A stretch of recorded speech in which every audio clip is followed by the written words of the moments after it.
Good to see everyone. My name is Blair Murphy, and I'm currently the Acting Executive Director of Arlington Arts Center.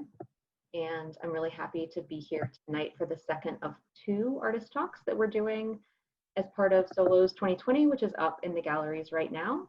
So we'll be hearing tonight from Rebecca Rivas-Rogers, Constance Simon, and Heidi Zinizek, who each have a solo show up as part of SOLOS 2020. SOLOS is one of AAC's longest running programs, and we do an open call every year for artists to propose solo style shows in our galleries. And we have a couple outside jurors typically for those. So this year we worked with Terrence Washington, who was previously the National Gallery and is currently at Next Haven in New Haven, and Michael Benevento from Current Gallery in Baltimore. And they selected 6 great projects that we have up now. The exhibitions are up through December 19th, so you can come and see the shows in the gallery spaces. We're open Wednesday through Saturday from 12 to 5. You can come anytime during those hours. We considered doing an RSVP system, but if you've been to AAC before, we have a fair amount of space. So if you come during our regular gallery hours, obviously we have 2 floors that are open right now, 8 galleries open, so you can walk around and you know, we only have a handful of people at any given time, and we're doing lots of new cleaning regimen and new health and safety precautions as well. So please do come and see the shows when you have a chance. We did have artist talks a couple weeks ago with the other 3 artists, and those will be online soon. So we are recording these talks as well, which I mentioned at the beginning. If you would prefer not to be on the recording, you can always turn your video off. Just a heads up that we are recording. I'm also happy to be joined tonight by Amanda Huron-Murphy, who is the new interim exhibitions director at AAC. She'll be running our exhibitions while I'm in the acting director role. So really happy to be working with Amanda and to have her here tonight. And we'll be starting off tonight. Yeah, everybody. We'll be starting off tonight with Rebecca Rivas-Rogers, and then hearing from Constance Simon, and then hearing from Heidi Zinizek.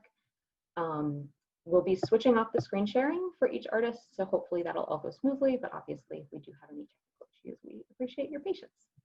So Constance Simon received her BFA from the Cleveland Institute of Art and her MFA from Syracuse University. She was on the faculty of the Delaware College of Art and Design in Wilmington for 21 years before recently retiring. She was awarded a 2020 Individual Artist Fellowship from the Delaware Division of the Arts. Recent exhibitions of her gouache paintings have been at the Delaware Art Museum in Wilmington and Holy Family University in Philadelphia. Yeah, thank you for being here tonight. Okay, well, thank you everybody for coming to the talk and showing interest in our work.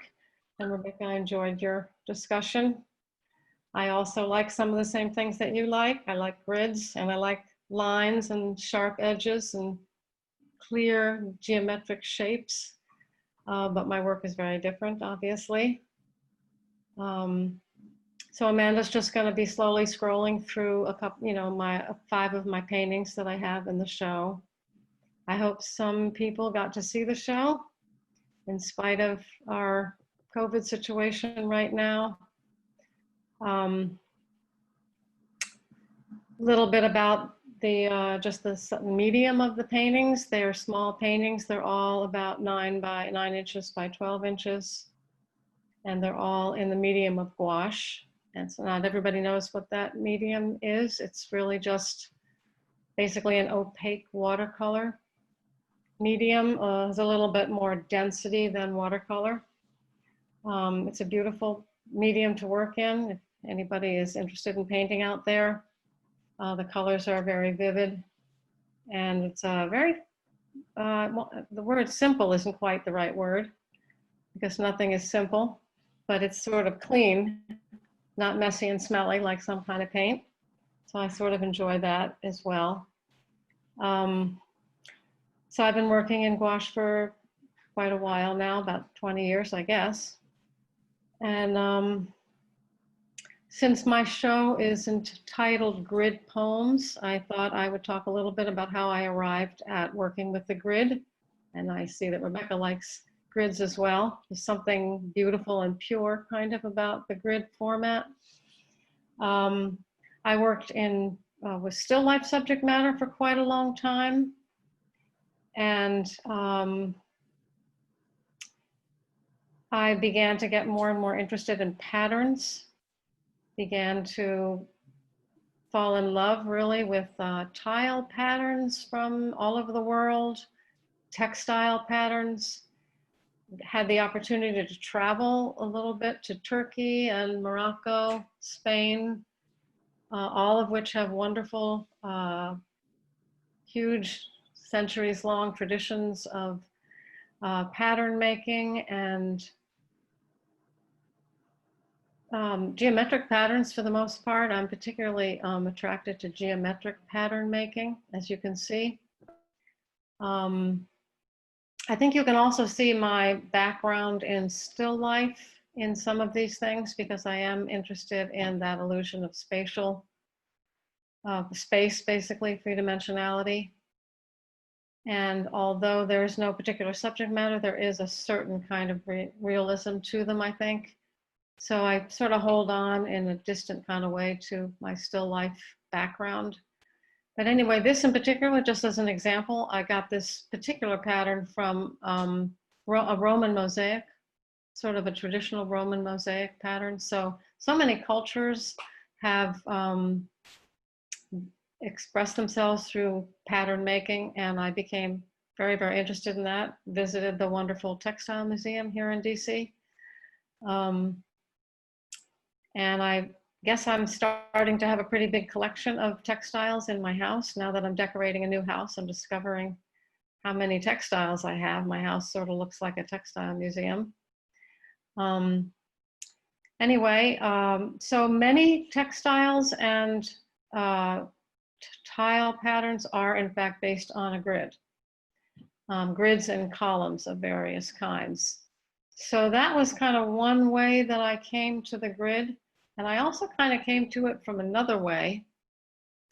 For a long time, I majored in printmaking when I was in art school a long time ago. So for a long time, I worked in black and white, charcoal, etching, that kind of thing for a long time. I was kind of afraid of color, I guess, but also I love black and white. But in my sort of beginning process of getting involved in color, I started doing little studies, which I just, because it was a simple thing to do, I made little grids, little tiny grids, and worked out color ideas, color combinations, color ideas, just in these little studies, and really became increasingly interested in color and the expressive potential of color. And then I started realizing that I liked my little studies of color, my little grid studies, better than my other work that I've been doing. And I got increasingly interested in the grid pattern. And I also, in my still life paintings, I started bringing these patterns into the still life paintings. So I would set objects within a patterned kind of a background. And I started getting more and more interested in the background than in the objects. So pretty soon the objects just kind of went away and the paintings became the patterns themselves. So the combination of those two experiences, I guess, with the little color studies I was doing, kind of led me more and more into just basically working with the grid. And it's a really simple and pleasing way to have a kind of a uniformity to the way I start every piece. So I start every piece with a grid of some kind, and then of course that can be turned into patterns. And it's a lot of fun just to explore all the potential for different kinds of patterns that can be made. And like Rebecca, I also find a lot of things to look at in the visual world around me. And in fact, lots and lots of things are created with basically with grids. I was looking at some of the things that she was showing you. So garage doors, manhole covers, all sorts of things are basically grids. And yet there's a very interesting variation to each one. None of them are the same. So I find myself looking at a lot of mostly man-made objects that seem to have that grid format. But then I also find that kind of pattern making in nature as well. I've always been interested in crystal forms, crystal shapes and forms. I like geometric shapes. Beehives, there's a lot of things in nature that are also based on grids, essentially. Lately, I've been realizing how many textiles are also organized around columns. So I think in future designs, I think I'll be exploring columns as well as grids. They're seemingly so simple, and yet you have the option for many variations, and that's the fun part, is exploring the variations. So that's a pretty good, I think, explanation of how I came to the grid. Other than that, really my work is about color and the kind of expressive power of color. Simply goes beyond words and goes so much beyond words that I really don't know how to talk about it exactly. I spend a lot of time thinking and looking or planning and thinking about color and color combinations and sort of getting them just right to express inexpressible kinds of feelings.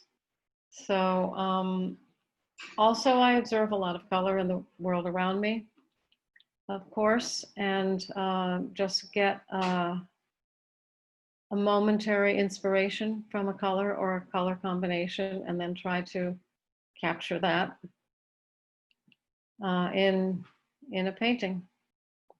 So that really is about it. If anybody has any questions, maybe about the technical aspects of the painting, I do detailed drawings and plans before I start. They're all done with rulers, and I like rulers. It seems like Rebecca does too. All the teachers that always tell you never to use rulers, well, I really like rulers. There's just something beautiful about the mechanical, I don't know what it is, but the purity, I think, of a clean line. So I think you can see all the things that I'm talking about just by looking at the work, actually.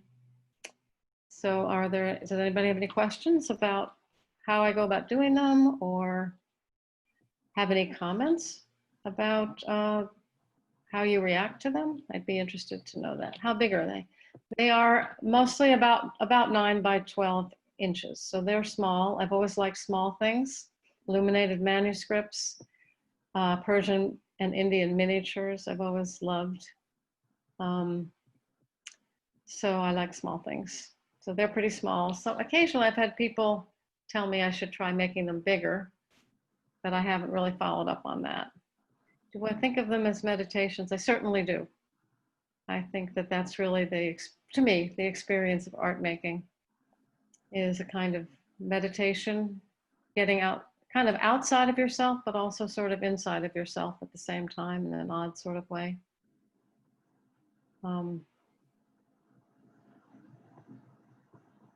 Talk about the variations in colors. Well, I just basically go for what colors I like. And I do a lot of trying out of different color combinations. And I'm always collecting little bits of things that are colored, little bits from magazines and any piece of ribbon, anything that I come across that happens to strike me as a beautiful color. And I make collections of these things and pin them up in my studio and look at them. Really, there's no actual rhyme or reason. It's simply just what strikes me emotionally as something beautiful, basically. It's what it comes down to. Sort of simple and not simple at the same time. We have one other question in the chat that I was kind of curious about, which was, how do you know when to stop the pattern? As far as the size, or as far as? I don't know. I guess I was thinking of it in terms of, I mean, not the size of the piece, but in terms of uh, the right level of simplicity, I think, with the sort of different shapes and components of the pattern. That's an interesting question, actually. I just do a lot of experiments, a lot of studies, and try them out.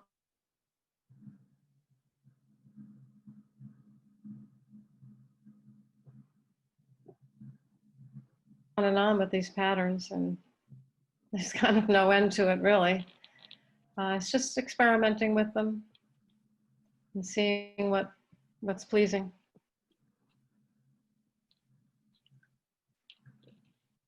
So I hope some people get a chance to come and see them. They'll be up for a few more weeks. Yeah, I think with all these talks, my impulse constantly is to say with each artist, like, you really have to see it in person. But I think that's really sort of true of everyone. So that's why it comes to mind with each talk. But Yeah. I do hope people come in. Yeah. So thank you, everybody, for the interest. Okay, well, thank you. Thanks, Connie.